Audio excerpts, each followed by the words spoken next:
Expand your vocabulary with our Core 2000 Words ebook. It's free and packed with essential expressions that you'll use on a daily basis. Start building your vocabulary today. Click the link in the description below to download your free Polish ebook before it's gone.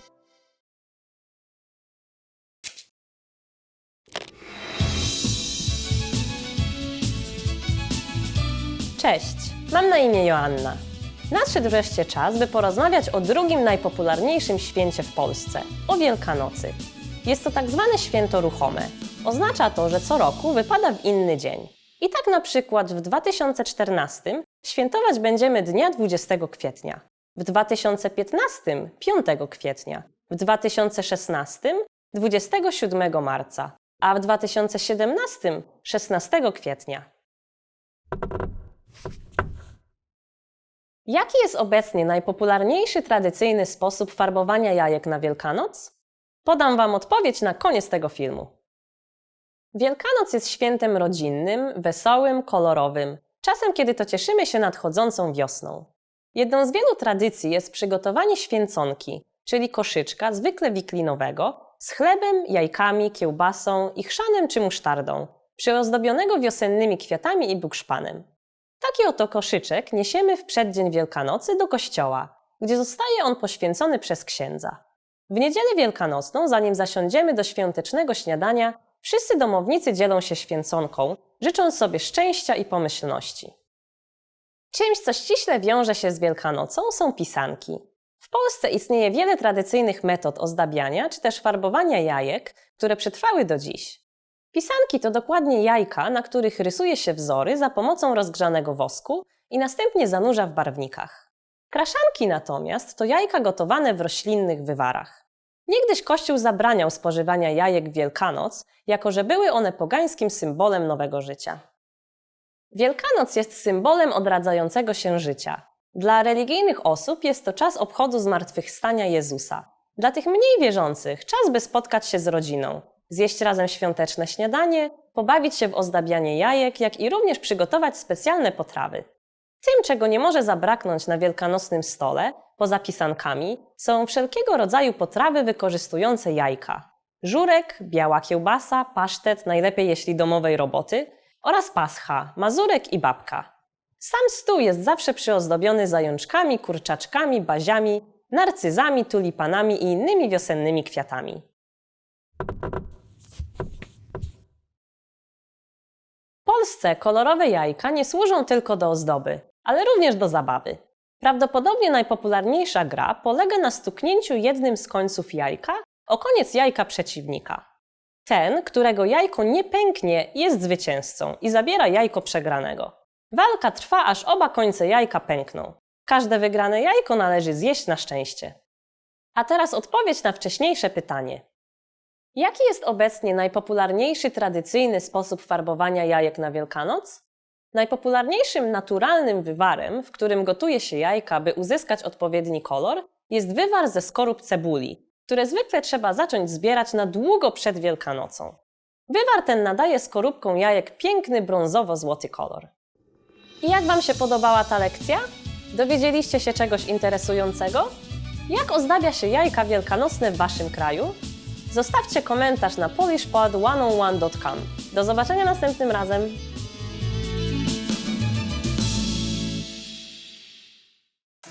Hey everyone, welcome to the monthly review, the monthly show on language learning, where you discover new learning strategies, motivational tips, study tools, and resources. By the way, all the lessons and bonuses you're about to see can be downloaded for free on our website. So click the link in the description right now to sign up for your free lifetime account.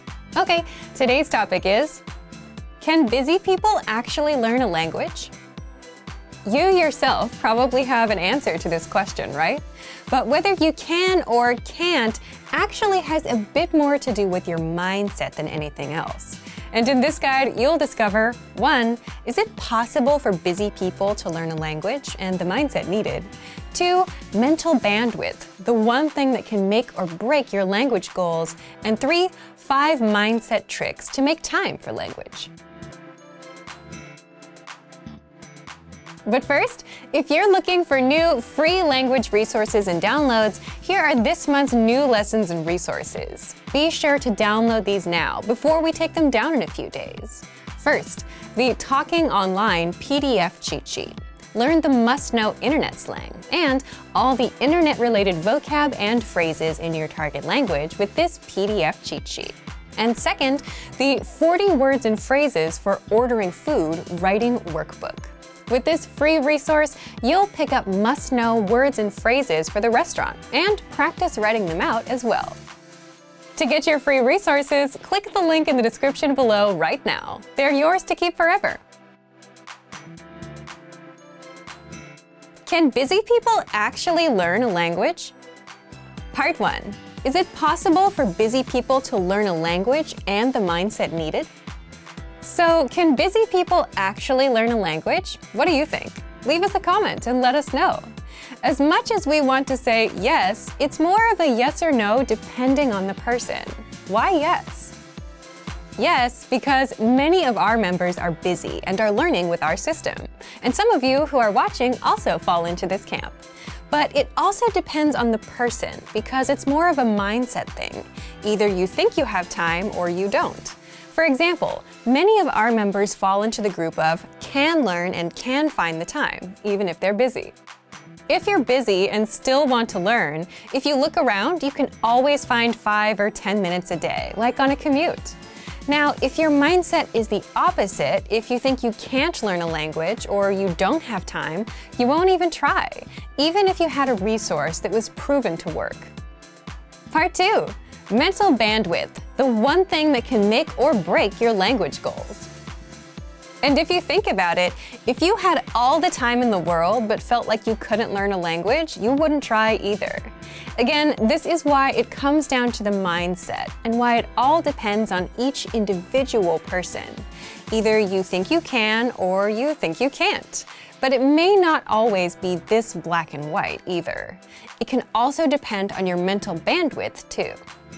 Think back to your school days, those few days before exams. It got really busy and you had to stop everything to study, right? You were probably thinking, if I can just get through studying this week and take the test, then next week I can finally start relaxing and doing other things. And if someone asked you if you wanted to hang out, you would say no, because you're busy. But chances are you still managed to spend at least 30 minutes on YouTube or social media. Meaning you did have some time, even if you were busy. But the test was occupying your mind and taking up all that bandwidth. So it's also possible that we just don't have the mental bandwidth because we're overwhelmed. And this is a genuine reason for not being able to learn when you're busy. Don't worry, in the next part, we'll show you how to get some bandwidth so that you don't feel overwhelmed. Part 3. 5 mindset tricks to make time for language. So if you've gotten this far, you understand that it is possible to start learning a language, even if you're busy, that you can find the time, but it mostly comes down to your mindset. So how can you develop the mindset? So when you're too busy, it feels like you're overwhelmed and like you don't have control of your time. Well, there are a few things you can do to gain some control of your time, have some breathing room, and learn a bit of language. First, always set small, measurable goals. This is something that we talk a lot about here. For example, learn for 10, 15, or 20 minutes every day. Learn 100 words in 1 month, which means learning 3 to 4 words a day. And the mindset behind this is just being realistic with your goals and what you can do. Because if you're busy, you may not have 1 or 2 hours. And this is a strict rule, especially when starting out with new goals and languages. Always stick to small, measurable goals. Second, lowering your goals and expectations is okay when things get super busy. If you couldn't learn all 100 words for the month and only got up to 40 or 60, that's okay. If you tried learning on Monday and Tuesday but skipped Wednesday and Thursday, that's okay. Sometimes you have to shift priorities, and prioritizing things is a secret to a successful life. You may not get to the goal you wanted to achieve today, but you can get to it next week. Third, it's okay to put language on pause if life gets in the way. Just like with that last point, you can always come back and reach your goal a little later. We often see learners put language on pause, come back later. Some even come back years later. But the key is to come back. Fourth, avoid the all-or-nothing mindset at all costs. And an all-or-nothing mindset is something you'll see in beginners and perfectionists. When you have this mindset, you'll say, language learning requires hours, so there's no point in learning for a few minutes today. But something is better than nothing, and even 5 to 10 minutes of review adds up in the grand scheme. And in the grand scheme, it's more important to be consistent, even if it's just for a minute a day, rather than study for hours once a week. The brain just doesn't work that way. Fifth, do you have a slowdown or relaxing routine that you do on the weekends or whenever you have free time? And if you didn't do it, you'd feel overwhelmed? Leave us a comment and let us know what it is. For some, it could be reading, watching TV, or going to a cafe and doing nothing for a bit.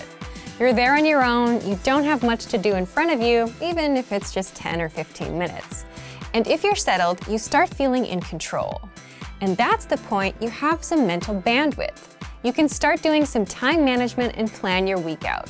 You can put in a few minutes of language learning. But if you don't slow down and if you feel overwhelmed, you could have the easiest possible way to learn a language, and you still wouldn't do it. So, back to you. If you were busy, do you think you'd be able to learn a language? Leave us a comment. So, thank you for watching this episode of Monthly Review. Do you record yourself speaking your target language? If you enjoyed these tips, hit the like button, share the video with anyone who's trying to learn a language, and subscribe to our channel. We release new videos every week. And if you're ready to finally learn language the fast, fun, and easy way and start speaking from your very first lesson, get our complete learning program. Sign up for your free lifetime account right now. Click the link in the description. See you next time. Bye!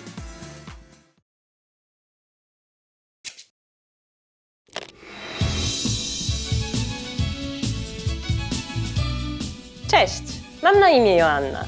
W poprzednich odcinkach opowiedziałam Wam o świętach związanych z Wielkanocą, więc nadszedł czas, by porozmawiać o ostatnim z nich. O lanym poniedziałku, który, jak sama nazwa wskazuje, wypada zawsze w poniedziałek, zaraz po Wielkanocy. Jest to bardzo wesoły dzień, którego najważniejszym elementem jest woda. W Polsce mamy razem 3 określenia lanego poniedziałku. Jedną już znacie. Potraficie zgadnąć pozostałe 2? Podam Wam odpowiedź na końcu tego filmu. Pierwotnie poniedziałek wielkanocny był świętem pogańskim. Wierzono wtedy, że polewanie się wodą przepędza zimę i przyspiesza nadejście wiosny. Uważano również, że oblanie wodą sprzyja płodności, dlatego też zwykle to chłopcy polewali dziewczyny. We wsiach tradycją było też robienie psikusów sąsiadom, jak chowanie wiader na wodę czy ukrywanie narzędzi. Było to święto zwane śmigus. Odrębnym dniem był dyngus, kiedy to można było się wykupić poczęstunkiem odlania wodą. Nie wiadomo, kiedy te święta znały się ze sobą i stworzyły jedno. Tradycja oblewania się wodą przetrwała do dziś. Nie przywiązujemy jednak do niej żadnego specjalnego znaczenia. Najpopularniejsze do tego są tak zwane psikawki, plastikowe jajeczka z małą dziurką, które napełnia się wodą. Pistolety na wodę, także butelki po napojach, balony wypełnione wodą oraz najbardziej tradycyjne wiadra. Polewamy się wszędzie, w domach i na ulicach. Zdarza się czasem, że niektórzy nie mają umiaru i oblewają osoby starsze, czy też niczego nie spodziewających się przechodniów, co jest traktowane jako wybryk chuligański i karane mandatami. W Krakowie poza laniem wodą istnieje jeszcze jedna wieloletnia tradycja. Jest nią tak zwany odpust Emaus, czyli innymi słowy jarmark, który odbywa się na osiedlu Salvator nieprzerwanie od czasów średniowiecza. Pierwotnie głównym celem odwiedzających był tamtejszy kościół, który jest jednym z najstarszych w Krakowie. Z czasem również jarmark, który tworzą różnorodne stragany z rękodziełem, słodyczami, charakterystycznymi sercami z piernika, jak i drewnianymi figurkami Żydów, które stały się nieodłącznym elementem Emausu. Są tam również strzelnice sportowe i karuzele dla dzieci.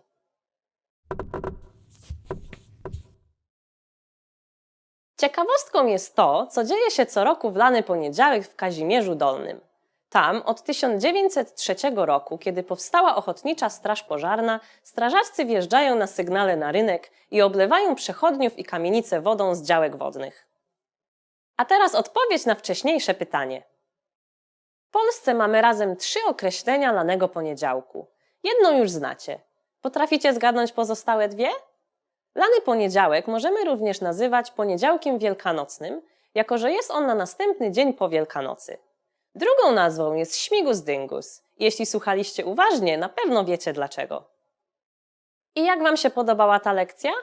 Dowiedzieliście się czegoś interesującego? Czy chcielibyście, by w Waszym kraju również obchodzono śmigus dyngus? Zostawcie komentarz na polishpod101.com. Do zobaczenia następnym razem!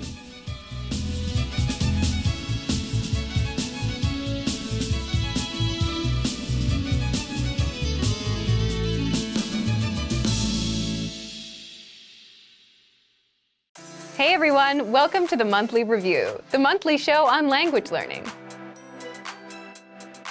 where you discover new learning strategies, motivational tips, study tools, and resources.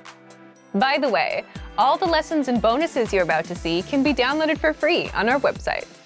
So click the link in the description right now to sign up for your free lifetime account. Okay, today's topic is, are you an introvert or an extrovert? And how to speak more of your target language. Since you're learning the language, then you're very much aware of the importance of speaking, which can be easy if you're an extrovert or hard if you're an introvert.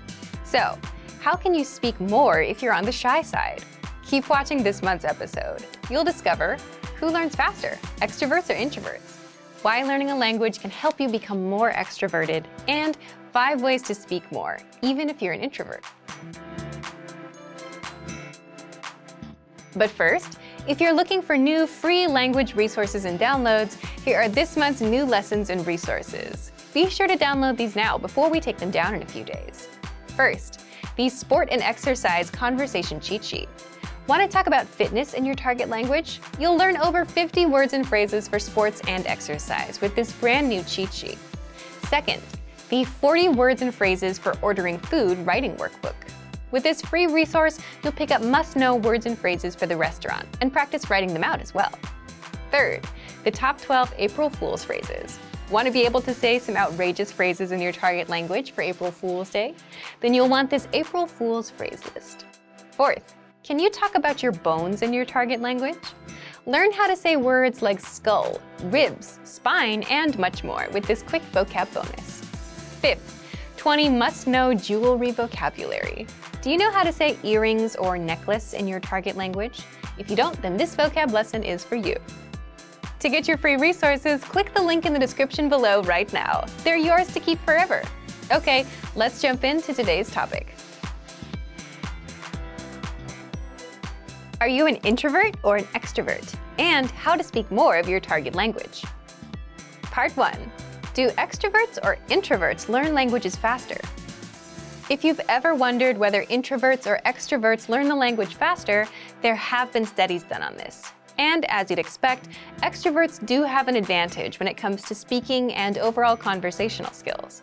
Of course, these studies didn't take into account mistakes you may make, such as grammar, vocab, etc. And introverts? Introverts tend to observe and listen more, and tend to be better listeners. Do you agree with these findings? Leave a comment. So the key takeaway is they each have their own advantages. One has something that the other lacks. And that makes sense, doesn't it? If you speak less, your speaking skills will be weaker. And if you want to just speak a lot, you get good at speaking but miss out on the other skills, like listening and reading. So unfortunately, you can't really say who learns faster based on personality alone, just that each one has their advantages and disadvantages. But personality aside, success with a language will always depend on your attitude towards learning itself and how much time you put in. The person that has a better chance of becoming fluent will always be the one that puts in more time to learn, practice, get feedback, adjust with the feedback, and not so much about whether they're extroverted or introverted. But what if you're an introvert who wants to be able to speak more? Is there a way to become more extroverted? Part 2. How to speak more, even if you're an introvert. There are ways to become more extroverted, at least more than your usual self. How? Well, first, by learning a language. When you learn a language, you have a natural desire to connect with native speakers, even if you're shy. Also, native speakers tend to be very supportive and welcoming when you're trying to learn their language. So even if you're shy, it's kind of hard to stay shy in the long run when the people you speak with are so encouraging. In your native language, even if you know a million ways to start a conversation, you might not try to speak to someone because you're worried about whether you have something clever to say or the timing or some other social aspect. But in another language, where you may only know a few phrases, you're not bogged down by that. You just do the best you can with the few phrases you have. Plus, learning a language alone gives you a chance to reinvent yourself. To learn another language is to acquire another soul, as the quote goes. So, learning a language alone puts you on a path towards becoming more extroverted. But if you want specific tips, here are 5 ways to speak more, even if you're an introvert. Number 1. Learn how to listen like an introvert. How can this help you to speak more? Introverts tend to listen more, and the better listener you become, the better questions you can ask, which results in a more meaningful conversation, which also means more speaking time for you. So you can speak more even if you consider yourself an introvert by listening well and asking relevant and pertinent questions. By the way, if you want to learn how to ask questions, then check out our top 25 questions you need to know, where you'll learn all about what to ask and answer regarding the most common conversational questions. Number 2, increase speaking time and confidence through experience. Simply put, the more experiences you have in life or experience with certain topics, the more knowledgeable you become. And as your life or work experiences grow, so will your audience. You'll find people coming to you to talk to you. It could be about business, travel, or just your own life stories. If a conversation is about France, and if you've been to France, the conversation will gravitate towards you. Having all that experience makes things easy for you as an introvert. People will come to you, so you don't have to find them.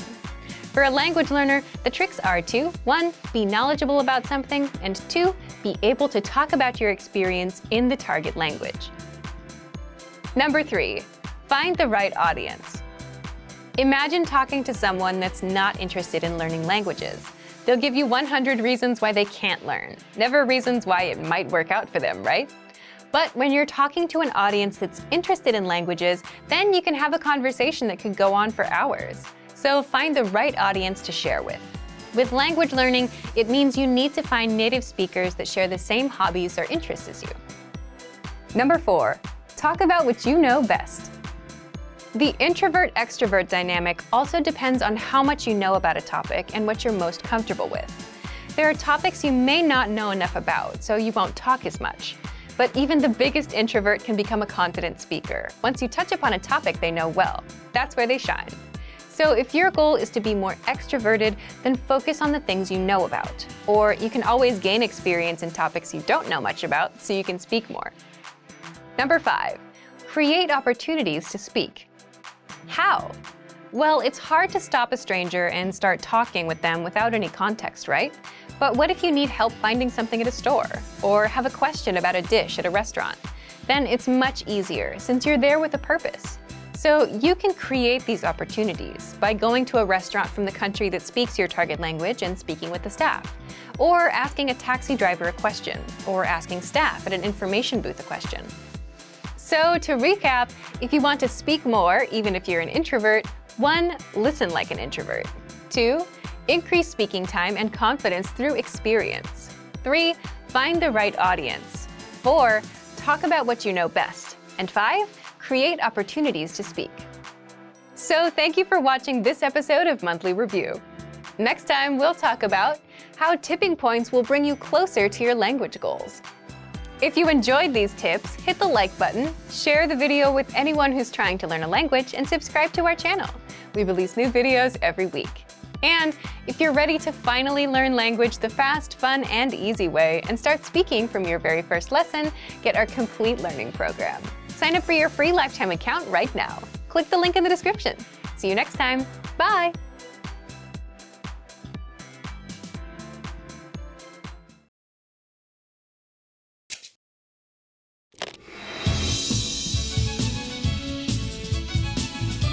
Cześć, mam na imię Joanna.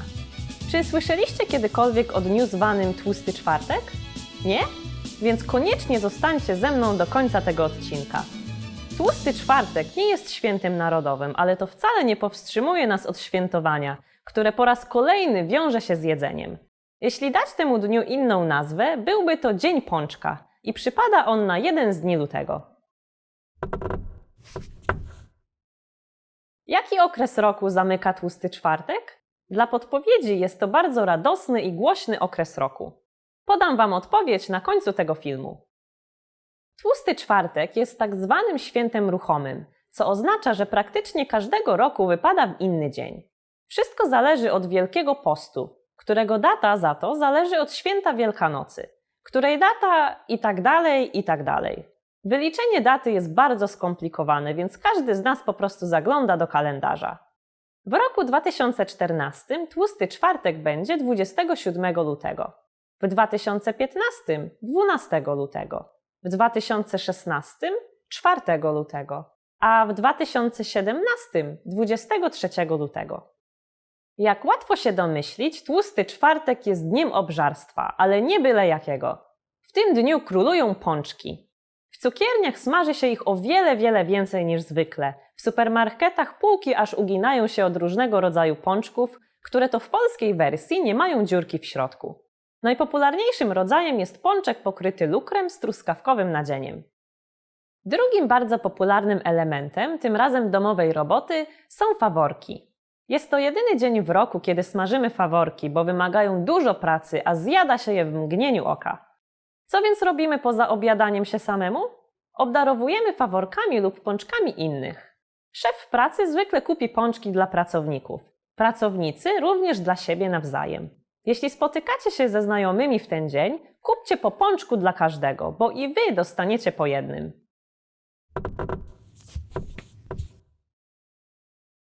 W Polsce uważamy, że każdy, ale to każdy bez wyjątku musi zjeść przynajmniej jednego pączka. Statystyki mówią, że w tłusty czwartek zjadamy ponad 10 milionów pączków, co daje nam średnio 2,5 pączka na osobę. A teraz odpowiedź na wcześniejsze pytanie. Jaki okres roku zamyka tłusty czwartek? Tłusty czwartek zamyka karnawał, który w Polsce jest czasem bali przebierańców zarówno dla dorosłych, jak i dla dzieci. Jest to ostatni dzień przed Wielkanocą, kiedy możemy sobie pozwolić na obiadanie się. Zaraz po tłustym czwartku bowiem zaczyna się Wielki Post. I jak Wam się podobała ta lekcja? Dowiedzieliście się czegoś interesującego? Czy w Waszym kraju też obiadacie się pączkami w lutym? Zostawcie komentarz na polishpad101.com. Do zobaczenia następnym razem!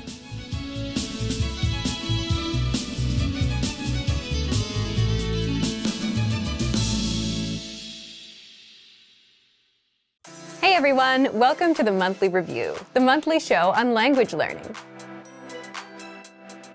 where you discover new learning strategies, motivational tips, study tools, and resources. By the way, all the lessons and bonuses you're about to see can be downloaded for free on our website. So click the link in the description right now to sign up for your free lifetime account. Okay, today's topic is how to learn a language in 2022. If you're planning to learn a language in 2022, then this episode is for you, especially if you want to finally succeed with your New Year's resolution, instead of failing or giving up in the next week or two. That's why today you'll discover 1. The 4 critical steps you need to take when learning a new language, and 2. How to set goals and New Year's resolutions that won't fail you in 2022. But first, if you're looking for some free language resources and downloads, here are this month's new lessons and resources. Be sure to download these now before we take them down in a few days. First, the Using Opposites Conversation Cheat Sheet.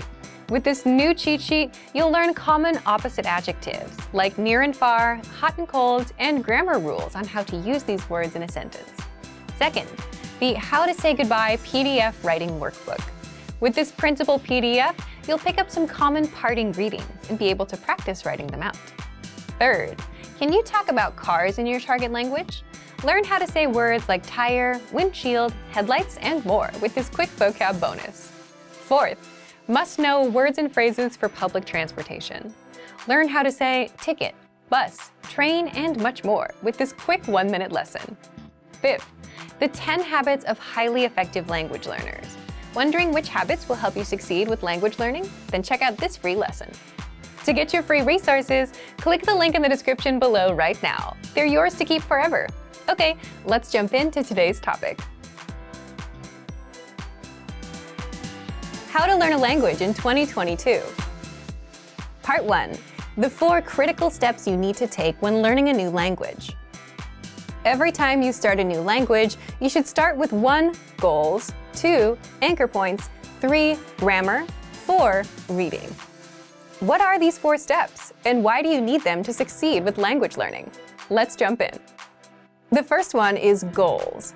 Everything starts with a goal, but your goal itself can also lead you to failure if you don't set it the right way. So more specifically, you need to set small, measurable monthly goals instead of just, I want to learn a language and be fluent this year. We'll cover goals in the second part of this episode, so stay tuned. After goals, the second step is setting anchor points. What are anchor points? Imagine a small ship in the middle of a big lake. It's windy, lots of waves, and the ship is bobbing up and down, drifting all around. What would you use to stop the ship from drifting away? An anchor. And just like an anchor keeps the ship in place, anchor points keep you from drifting away from your language. So an anchor point is a connection to the language that keeps you attached to the language and motivated to learn the language. One great example is language school. Imagine you signed up and paid thousands of dollars up front. Paying that much would motivate you to make the most of your time there. It's also a big commitment, one that you can't easily back out of. And school dictates your schedule. You have to wake up early, you have to do homework. Your life revolves around the classes. And as such, language school and the language itself become anchor points that your life revolves around. Anchor points can also be family or a partner that speaks the language you're learning. You're around them, you're exposed to the language, so your motivation to learn gets a bit stronger. Buying a language learning program or textbook are also examples of good anchor points. You invested your hard-earned money, which means you're serious about learning. Plus, you want to make sure your investment doesn't go to waste, so you're more motivated. If you're wondering if you have any anchor points, you already have at least one. You're watching our lessons on YouTube, but the more anchor points you have, the stronger your motivation will be. So if you're into music or TV shows in your target language, those can serve as anchor points too. These are things that connect you to the language and add a bit of motivation to learn more, or at the very least, understand what you're watching or listening to. We covered goals and anchor points. What's next? The third step is you must have a good grasp of grammar of your native language. Now, you might wonder, if you're learning a new language, why focus on your native language? Well, as native speakers, the problem is we know what good grammar sounds like, but we can't explain how or why our language works the way it works. So if you don't have a good grasp of grammar, the backbone or the rules of a language, then you'll have a tough time learning a new language. You'll jump in and start learning words and phrases, but you'll never learn how to put them together and make sentences. That's a common problem beginners have. Now, if you already know the grammar of your native language, how do you apply that to your target language? For example, if you're an English speaker, and if you know that English sentences follow the subject, verb, object pattern, and if you know that languages have specific sentence patterns, then you'd go look at patterns. Then, you'd have a good idea of how to create your own sentences, instead of learning random words first. Finally, the fourth step is reading. Reading is good simply because you can do it anywhere, anytime, and without a teacher. It's a skill you can get started on day one, on your own. Reading also tends to spill over into other areas. The more you read, the more words and grammar rules you come across, so you boost your vocabulary and grammar, which can seep into speaking and listening. If you read out loud, you're practicing 2 skills at once. Now, we've covered what you need: goals, anchor points, reading, and grammar. Setting anchor points, knowing your own grammar, and reading are simple enough, but how do you set goals that don't lead you to failure? Part 2. How to set goals and New Year's resolutions that won't fail you in 2022. The goal that you set can make or break your language learning journey, so setting the right goals makes all the difference between success and failure. Just think about all of the common New Year's resolutions. What comes to mind? Goals like, I want to be fluent someday. I want to speak the language. I want to lose weight. I want to save more money. These big, vague goals often lead to failure because you simply have no idea how to approach the goal and you don't know what you're aiming for.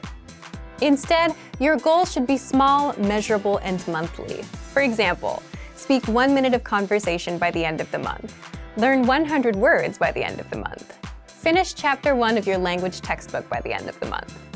If you're using our program, finish 20 audio lessons by the end of the month. All of these are small and specific. 1 minute, 100 words, 1 chapter, 20 audio lessons. This means that they're easy to reach, unlike something vague like fluency. They're also measurable. You know when you reach 1 minute. You can check if you know all 100 words or if you finished all 20 lessons. If you aim for fluency, you won't know when you hit it. It's too vague and too big of a goal, and it may take years to hit. Finally, all of these goals have a deadline, the end of the month. That would mean January 31st of this year. Deadlines give you a clear date to aim for, and without one, you'll forever be floating around without much progress. So set a deadline for the end of every month. So now that you know how to set small, measurable monthly goals, leave us a comment. What's your small, measurable monthly goal, and what's the deadline?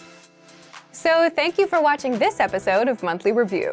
If you enjoyed these tips, hit the like button, share the video with anyone who's trying to learn a language, and subscribe to our channel. We release new videos every week.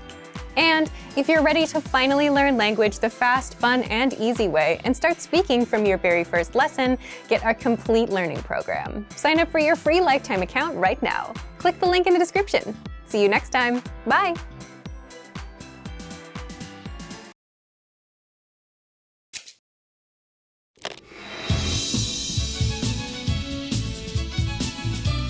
Cześć, mam na imię Joanna. Tematem tego odcinka jest Niedziela Palmowa, która przypada na 7 dni przed Wielkanocą, czyli zawsze, jak sama nazwa mówi, w niedzielę. Jest to bardzo interesujący dzień, z którym wiąże się wiele tradycji, przede wszystkim kościelnych.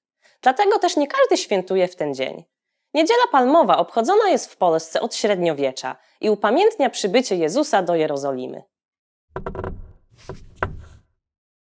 Co dzieje się z poświęconymi palmami wielkanocnymi po Niedzieli Palmowej? Podam Wam odpowiedź na koniec tego filmu. Symbolem Niedzieli Palmowej są palemki wielkanocne, które wielu z nas, niezależnie od tego, czy jesteśmy religijni czy nie, kupuje jako dekorację ściśle związaną z nadchodzącą Wielkanocą. Ci, którzy cenią kościelne tradycje, pójdą w ten dzień do kościoła, by ich palemki zostały poświęcone przez księdza. Symbolizują one gałązki palmy, które rzucano Jezusowi pod stopy w czasie przybycia do Jerozolimy. Obecnie palemki wykonywane są wyłącznie z tworzyw naturalnych, jak gałązki wierzby, bukszpan, bazie, suszone kwiaty i bibuła. Kolejną polską tradycją jest procesja z tak zwanym Jezuskiem Palmowym. Jest to drewniana figura przedstawiająca Jezusa na grzbiecie osiołka. Historia głosi, że tak właśnie Jezus wjechał do Jerozolimy. Zwyczaj ciągnięcia figurki na podstawie z kółkami i podążającego za nią tłumu wiernych był powszechny w Polsce do XVIII wieku. Później, jako że z podniosłej uroczystości zmienił się z czasem w głośną zabawę, został zakazany przez władze kościelne. Do dziś przetrwał w niewielu miejscowościach. Jedną z nich jest tokarnia w Małopolsce.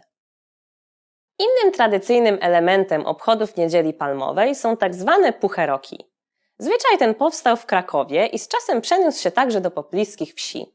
Chłopcy ubrani w kożuchy odwrócone futrem na wierzch z wysokimi, niegdyś słomianymi czapami na głowach, dziś wykonanymi z kolorowej bibuły i usmarowanymi sadzą twarzami, wędrowali po domach, wygłaszając wierszyki i śpiewając wesołe piosenki, za co mieli zostać nagrodzeni jajkami, masłem lub serem. Obecnie zapłatę stanowią słodycze lub drobne pieniądze. Palmy wielkanocne są zdecydowanie najbardziej charakterystycznym elementem Niedzieli Palmowej. W miejscowości Lipnica Murowana w Małopolsce od 1958 roku odbywa się konkurs na palmę wielkanocną.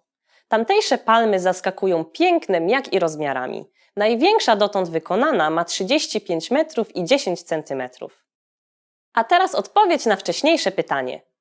Co dzieje się z poświęconymi palmami wielkanocnymi po Niedzieli Palmowej? W Wielką Sobotę, dzień poprzedzający Wielkanoc, wszystkie poświęcone palmy są palone, a popiół przechowywany jest przez Kościół do kolejnego roku.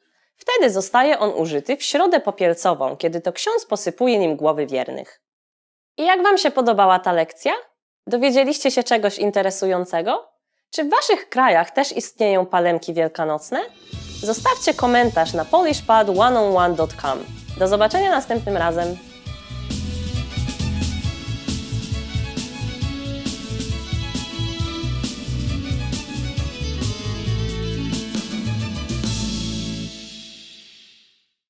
Expand your vocabulary with our Core 2000 Words ebook. It's free and packed with essential expressions that you'll use on a daily basis. Start building your vocabulary today.